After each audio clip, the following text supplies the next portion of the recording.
السلام علیکم ورحمۃ اللہ وبرکاتہ۔ نحمدہ ونصلی علی رسولہ الکریم، اما بعد۔ گناہوں کی وجہ سے دل اندھا ہو جاتا ہے اور گناہ چھوڑنے کی وجہ سے دل جو ہے وہ روشن ہو جاتا ہے۔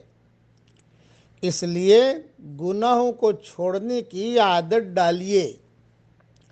اس کے لیے حدیث شریف میں ایک دعا آتی ہے، پڑھیے میرے ساتھ: اللہم ارحمنی بترک المعاصی ابدا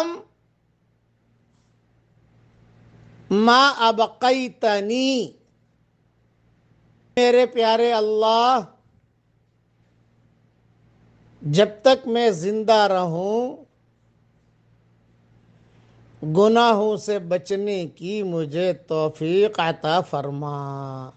بس یہ دعا مانگتے رہنا چاہیے تاکہ آدمی گناہوں سے بچے۔ آج کل نیکیاں کرنا بہت آسان ہے، 100 مرتبہ نہیں 1000 مرتبہ سورہ اخلاص پڑھ لیں گے، لیکن گناہ وہ نہیں چھوڑتا۔